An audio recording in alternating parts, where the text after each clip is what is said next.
Welcome to BNEWS Weekly. I'm Phil Gallagher along with BNEWS Director Rich Hosford, BNEWS reporters Tad Stefanak, Chris Flaherty, and Robert Paris, Peter Brown with the weather, Gretchen Carey with Community Calendar, and Anthony Matos with sports. Thank you for joining us. Commuters in Burlington will see delays on one of the town's busier roads due to construction. Massachusetts Department of Transportation announced a long-term closure on Middlesex Turnpike, both northbound and southbound, at the I-95 bridge in Burlington. The left travel lanes closed in both directions starting Monday morning, and these lanes will close. The lane closures will continue through Friday, June 17th. According to Mass DOT, the lane closures are necessary to allow crews to safely and effectively perform construction operations to rehabilitate the I-95 bridge. Those traveling through the area should expect delays, reduce speed, and use caution at release states. Appropriate signage, law enforcement details, and advanced message boards will be in place to guide drivers through the construction zone. The bridge repair is part of a $6,670,000 structural bridge maintenance contract awarded to Nell Corporation. Burlington's town election may soon be competitive, at least in only one town-wide race. 4 candidates have now pulled papers for the 2 open seats on the school committee. Incumbents Thomas Murphy and Christine Monaco have both taken out papers to defend their seats. Challengers Jeremy Brooks and Melissa Massardo have also pulled papers. Each candidate needs to collect 50 signatures from registered Burlington voters to get on the ballot and return them to the clerk's office by February 18th. Thus far, none of the candidates have returned their papers. The select board race, featuring 2 open seats, is not competitive as of Tuesday, February 1st, according to the town clerk's office. Incumbent Nick Priest is seeking a second turn, and newcomer Micah Speo, currently a member of the planning board, have both pulled papers and returned them.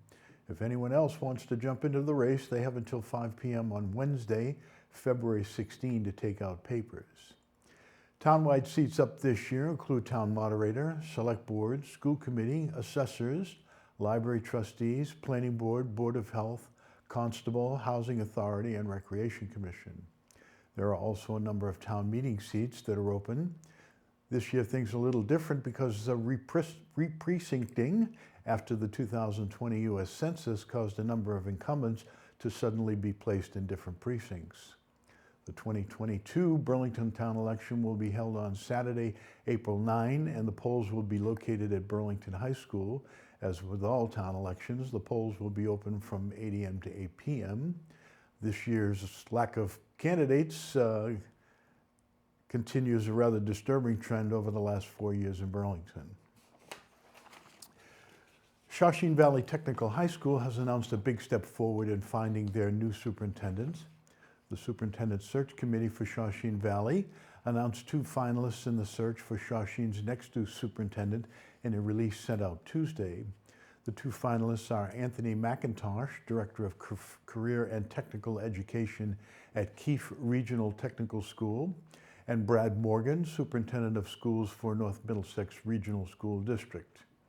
The superintendent search has been ongoing, and with this announcement, the names of the 2 finalists become public, the committee states. The finalists were chosen after interviews that took place on January 27. McIntosh and Morgan were the 2 finalists recommended to the entire school committee by a unanimous vote of the search subcommittee.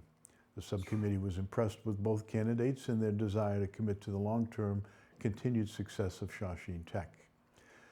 The finalists will soon take part in an interview with the entire school committee and will also have an opportunity to meet staff, the general public, and community stakeholders prior to the final school committee vote to elect the next superintendent. The Superintendent Search Committee expects the next phase of the interview process to take place the week of February 14. Burlington Conservation, with help from a grant from the state, is conducting an assessment of the Vine Brook watershed to measure the potential impact on it from climate change. BNEWS Director Rich Hosford spoke to those involved and has this report. The Burlington Conservation Department has undertaken a year-long study of one of the town's watersheds with the goals of reducing the impact of climate change, both in regards to major weather events that could cause flooding and high heat events that could be worsened by development. And it's all about adaptation to climate change. In Burlington, we're looking at the Brook aquifer and looking for vulnerabilities there, both with relation to water, flooding, i.e. flooding, and heat island effect from all the pavement and whatnot. The plan will figure out potential remedies or opportunities to improve the situation by using nature-based solutions, which is basically greenery and reducing pavement to not only reduce the flooding, but also reduce the heat. The study is part of a program called the Municipal Vulnerability Preparedness that is funded with grants from the Massachusetts Executive Offices of Energy and Environmental Affairs. In Burlington, it will focus on the Brook watershed, extending from Middlesex Turnpike to Mall Road in the district, an area a preliminary study identified as vulnerable to climate change. It was identified as a really important area to study, and over the year, we're doing lots of steps along the way to lead to what's ultimately a completed study of the Brook watershed. So there's a field data collection effort that's involved in, understanding where the best locations for nature-based solutions are in the watershed. But then we're going to take what we learned through that technical assessment and then apply what we learned from the community to the stakeholder interests or the stakeholder assessment process. And when we combine the two, we can look at the technical and then the community engagement piece and then learn about, come up with solutions that best fit the needs of the community. A big goal of the program is to keep the environment healthy, but there are other serious components that are also being taken into consideration. Things, for example, that we're seeing a common theme is public health, right? So in areas where urban heat island exists, where there's lots of development and lots of pavement, the ambient temperatures are higher, especially during extreme heat events. So what does this mean for elderly populations or populations that may have asthma, let's say? And so we want to use these nature-based solutions to mitigate those types of effects within the community. Once issues are identified by the study, the team will work to come up with nature-based solutions that work with a natural environment or development project. So an example of this is a rain garden, right? Or a tree planting plan. Or it can be even be something such as an educational or outreach campaign that educates people about climate impacts, the ways you can mitigate those impacts to create a cohesive social resilience within the community as well. Finally, the group is looking for participation from the Burlington community and are offering different ways of getting involved through the website created for the program. On that website, they can take a survey, which is important. We have a survey which we're looking for people to participate in, and then there's the photo voice as well. The photo voice is an interesting stakeholder engagement approach where people within the community just can snap a photo on their phone and upload it, send it to me via the website that's my email address that's available on the website. And with a 1 or 2 sentence caption, they can tell us experiences that they can communicate their experiences to us about Burlington. And then we can use that to derive information about the interests and priorities of the community. So an example, say someone identifies a large parking lot as a place that they find it really hot to as they go to dine or shop or visit, right? During the summertime, they may want to identify that as well. It would be great to see more street trees in this area, so it's cooler for me as I walk throughout the community. We will be following up on this project as it progresses and will have future updates. Until then, I'm BNEWS Director Rich Hosford. An organic supermarket with a focus on environmental causes is looking to open its first Massachusetts location in Burlington. Mom's Organic Market, how could you go wrong with that name, has filed a special permit application with the Planning Department to occupy approximately 12,000 square feet of retail space in the Burlington Crossroads Plaza at 34 Cambridge Street in the currently vacant location between Panera Bread and Party City. Mom's Organic is a small-scale specialty supermarket who offers a variety of organic and sustainable products to its customer base, the application states. According to its website, Mom's was founded in 1987 by then 22-year-old Scott Nash as a food delivery service run out of his mother's garage with an initial investment of just $100. Shortly thereafter, Nash purchased his sister's station wagon for $1,000 and used it to make deliveries in the middle of the night. Now, after 3 decades of business, Mom's has stores in 4 states and Washington, D.C., and employs over 1,000 people. The business also has a focus on environmental causes. They stopped using plastic bags in 2005 and offer a small discount to all customers who bring their own reusable bags. They also support renewable energy projects and have discontinued selling products that use unnecessary amounts of plastic, such as bottled water. They also have removed products with things like artificial colors, preservatives or sweeteners, high fructose corn syrup, hydrogenated oil, and meat or dairy products with antibiotics or growth hormones, among others. The special permit application is scheduled to be before the Planning Board on Thursday, February 17. Last November, Made in Burlington, the one stop to find anything crafted local, made the leap from Facebook group to a pop-up store. After a successful holiday season at Wayside Shopping Center, Made in Burlington has extended their stay through June of 2022. Founder Lorena Smith spoke with BNews reporter Chris Flaherty about plans for new vendors, classes, and events at the store in the coming months. He has this look. Last November, Made in Burlington, the place to find everything made local, opened a pop-up location at Wayside Shopping Center. After a successful holiday season, Made in Burlington has extended their stay at Wayside. This exceeded all expectations. We set a goal just hoping that, we'd make enough sales that it was worthwhile for everybody, and it blew me out of the water. It's just been so well received, so well supported. People coming in were just saying all good things and posting on the internet and spreading the word. I never thought that it would be as big or as successful as it has been, and it's just been amazing. Such a great opportunity. In the coming months, Made in Burlington is hoping to expand its roster of classes and events for shoppers and residents. We had some classes over the holidays that were well attended, and now where it's a lot slower, we're starting to amp up on the classes and events as well. We are also working on getting more kids classes going.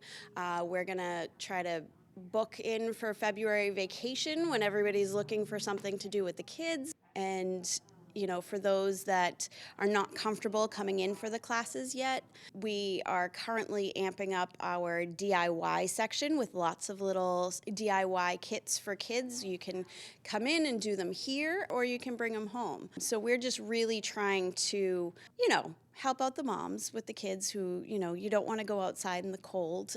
So come here instead. Shoppers can also expect a variety of new crafts and vendors coming through the store this year. I think when we opened in November, we had between 40 and 50 vendors, and now we are up at 70 vendors. 99% of the vendors that were with us for the holidays have stuck around. Some that couldn't for January are planning to come back in March or April. It's just been such an amazing experience, and now that Christmas is over, we are really getting to see, the potential of the shop and all the different things. And so we do have more vendors coming in, but we're making sure that it's unique stuff. It's not something that we already have, so that it's not too much of the same thing. The continued success of Made in Burlington would not be possible without the support of Wayside and the community. The support that Wayside has given us and the opportunity to be in here and making it affordable for little guys like us that are like, hey, is this going to work? I don't know. We'll see. They've been so supportive and have always reached out to us looking for more ways that they can help promote us as well. And of course, the Burlington community, and also not just Burlington, Woburn, Billerica, the surrounding communities, everybody that's coming in to support us and shop local has just been amazing, and I can't even thank you guys enough. You go home and you talk about us and tell other people to come in and see us. And that is so appreciated because we couldn't do this without you. And, you know, when everybody comes in saying, I'm so glad you stayed open, I'm so glad you stayed open, it just makes me know that I did the right thing by extending with Wayside. And, you know, we're going to keep this going for as long as we can because I love it. It's just been so amazing. Until next time, this is Chris Flaherty for BNEWS Weekly. Whether it's houseplants or spring gardening preparations, gardener Peter Coppola shares his expertise on taking advantage of gardening's seasonal downtime during the winter in this edition of Eye on Nature.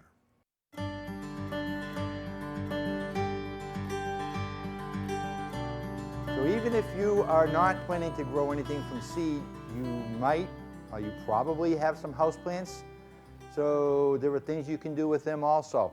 What I typically do during the winter is just keep the plants watered. I don't fertilize at all because everything needs time to rest. And during the winter, I bring these houseplants in from outdoors and I just set them down and I tell them, have a nice couple of months. I'll see you in February. And the reason for that is because after the winter solstice in December, nighttime hours diminish, daylight hours increase, and the plants recognize that and to begin to grow. In the case of this Kalanchoe, it's actually blooming, and we'll talk about that in a little bit. In the case of this Mandevilla, it's just going crazy. So we need to start thinking about fertilizing and maybe pruning and maybe propagating. So with the Mandevilla, I'm looking at it and I'm seeing it take off up here, but then when I look down below, I can see at these nodes where the leaves meet the stem, I have new growth coming in and will produce more flowers during the summer. So my game plan here is to cut these stems back as far as I can. In the case here, I'm going to take it down to this node where these two leaves are. I'm going to cut it just above that. Now what's going to happen is right there, two new stems will come out. So now I'm going to get more growth here, and any future growth is going to be fuller and will cascade down. I'll fertilize this and that will stimulate even more growth and may even get some blooms before March, before I put it outdoors. The same thing with the Kalanchoe, which by the way has a common name called Widow's Thrill. The widow is excited. So what does that tell you about this plant? Is it poisonous maybe? This is already bloomed, which is great. The energy that's in the soil, any nutrients, are being drawn from the soil for these flowers. So I need to fertilize this. But in the meantime, I have all this growth right here. So what I can do is cut it right there and right there. And I can take these cuttings and root them. So let's walk over to the table.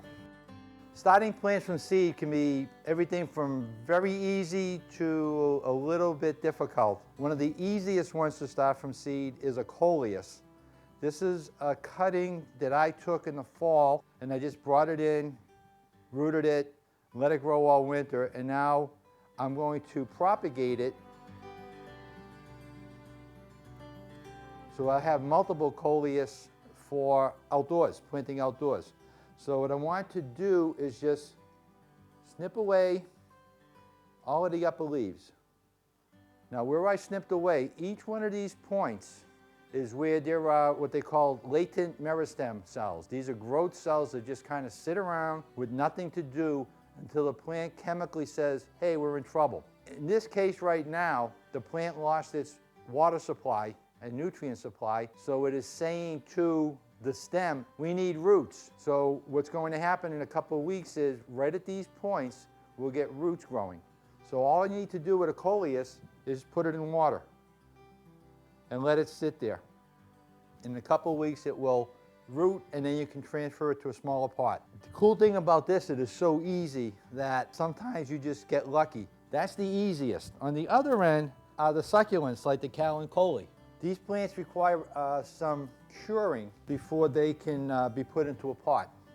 So here, for example, is a jade cutting that I took. And if you look over here, it's starting to scab over.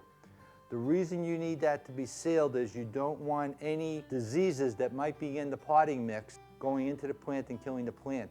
So we need to let that cure first. So with the cow and Coleus, we just took these cuts, but what I also want to do is either pinch out or snip out the flowers, the blooms, and now I'm just going to let these sit here for a couple of days to cure.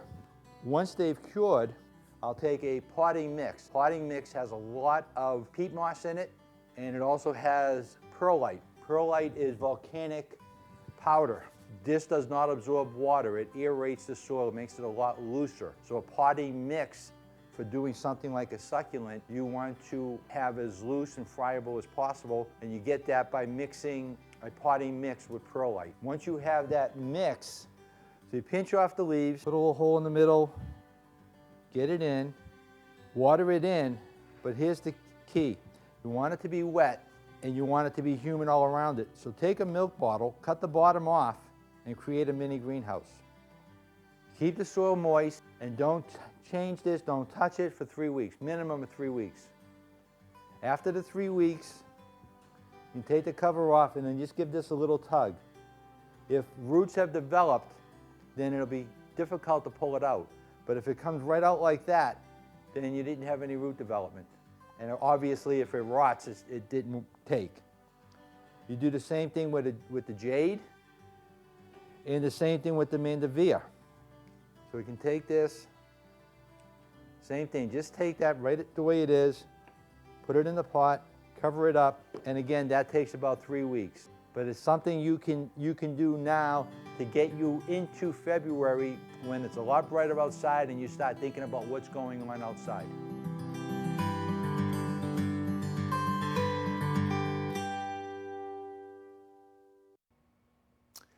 Middlesex DA Marion Ryan said she plans to run for a third term in her current position and not to seek to run for Mass Attorney General, as had been speculated after current AG Maura Healey announced she is running for governor. Ryan, 67, had said she was weighing a run for the Attorney General's office, but last week told the Boston Globe had decided to try and keep her current position. Ryan was first appointed to the position by then-Governor Deval Patrick in 2013 and has since been elected twice. Moreover, she is a career law enforcement official, has been with the Middlesex DA for 43 years. Before her appointment to DA, she had served as the office's general counsel and chief of its elder and disabled unit and had prosecuted hundreds of cases in district and superior courts while serving under 5 different DAs, the Globe states. According to the Globe, Ryan, a Democrat, would have been considered a formidable contender for AG. She beat out fellow party members in both 2014 and 18 and has a track record as being an able fundraiser. We go now to BNEWS weatherman Peter Brown for a look at the forecast for the week ahead. We'll also check out the community calendar with Gretchen Carey to see what's happening in Burlington. Well, hello everyone, this is Peter Brown with a look at your weather for the next 7 days. Here we are heading into the second week of February. I know it's hard to believe that we are that far into winter. We actually only have a couple of weeks left of meteorological winter. Unfortunately, it doesn't look like we're going to be having any springtime-like weather hitting our way, unfortunately, here in the Burlington area. Now, we just got past a very, very powerful winter storm that we had a few days ago here in the Burlington area. Many of our areas picking up well over a foot of snow. Now, starting our period again on Friday, looks like we're going to be seeing another system moving into the region. Looks like we're going to see some pretty heavy rain in the morning, followed by a quick change over to a little bit of a burst of snow, and then we get some really cold temperatures coming in for the weekend. Now, as we round out the period getting into next Thursday, our average highs again this time of year should be in the upper 30s, and we're going to probably be right around that, maybe a few degrees cooler, as we actually look for another system to be coming towards the Burlington area to end out the week. And of course, the only thing that tells us that we're heading through winter and towards spring is the days keep getting longer and longer. So as we go ahead, let's take a look at what the Climate Prediction Center is calling for us here in the Burlington area in terms of temperatures and precipitation the next 7 to 10 days. And looking at our temperature and precip map, we're actually looking at about average temperatures and average precipitation. So of course, being February, we know it's going to be chilly out there, and we're going to have the chances of some maybe snow out there, maybe mixed with rain here and there, but again, overall just a typical chilly winter pattern. So as we go ahead, let's take a look at what those 7 days of weather are going to be featuring for us here in the Burlington area. And again, starting our period on Friday, We're going to be starting out the day probably this high of 43 degrees. It's probably going to be happening early in the morning with some heavy rain coming through. We're going to see a pretty strong cold front heading towards the region, and that could flip us over to a period of brief snow, maybe moderate intensity snow as we get towards the end of the system. However, we're going to have to make sure that we get out there and clear off any snow that fell, because it looks like we may have a flash freeze that comes through as the cold front coming through is going to bring some really cold temperatures back into the Burlington area. Again, a morning high in the mid-40s is going to bring us all the way down to about 10 degrees by late Friday night into early Saturday morning.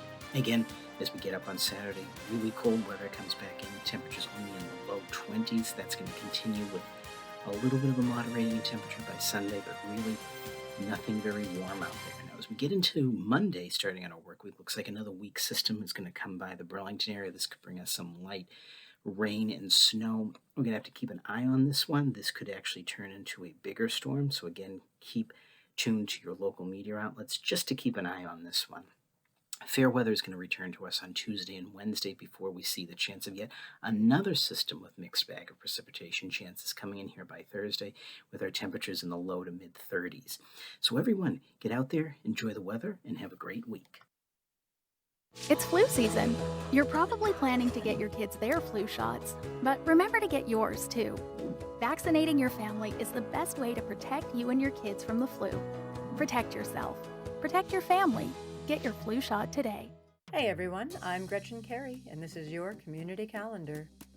On February 11th at 11 a.m., the Burlington Public Library will be having a Valentine's Day Tea Party, best for ages 2 through 6. Pre-registration is required. To register, go to burlingtonpubliclibrary.org. Also on February 11th, from 5 to 8 p.m., the Real School of Music is having a Valentine's Day night. Advanced registration is required for this event. For more information and register, go to the following website. On February 12th at 10:30, the Made in Burlington store will be having a Make Your Own Valentine's Day hair bows. Pre-registration is required.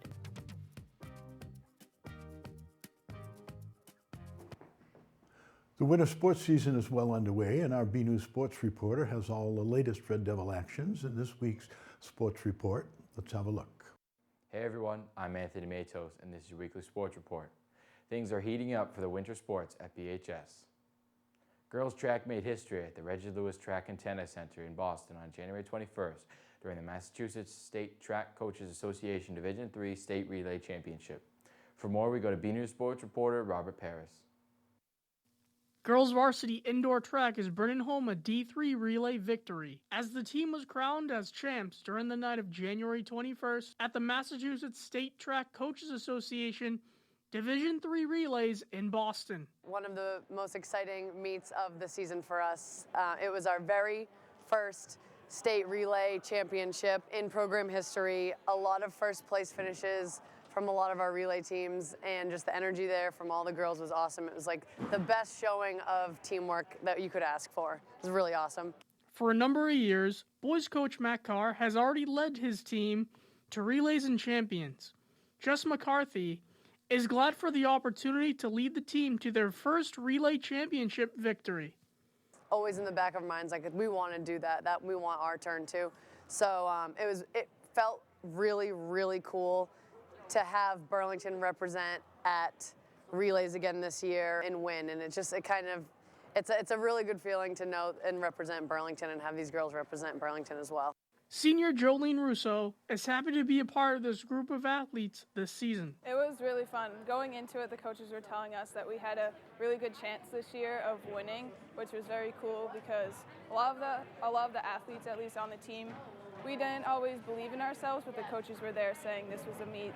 We had just switched into a new division this year, so we thought it would be really cool if we could switch in and win at the same time. So the whole time, everyone was cheering each other on. It was just a great time seeing the whole team come together and form this environment that was very cheerful of everyone. From Burlington High School, I'm Robert Paris for BNews Sports.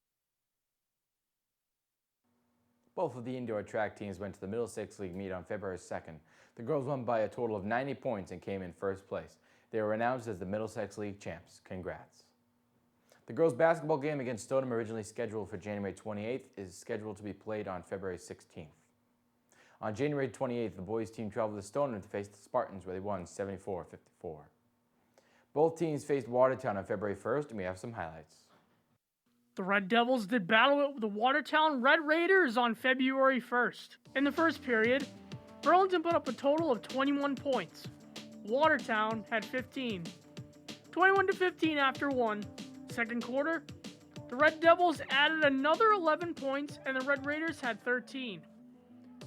32-28 after two. Third quarter, the Devils added another 21 additional points and Watertown at 17. 53-45 after three. Another 21 points came from the Devils in the fourth, and Watertown had 14. 74-59, Red Devils. After the boys, the girls had their turn against Watertown. In the first period, the Devils only put up 4 points on the board, while the Red Raiders had 12. The Devils were still down after the second period, as they had 17 points. Watertown had 10, 22-21 Watertown. Burlington took the lead back in the third after adding another 10 points. Red Raiders had 7. In the last period, junior captain Olivia Pena made the buzzer beater score with just 9 seconds left on the clock. Devils won it 36-33. Currently, the girls are 6-5 and 64 in the Middlesex League.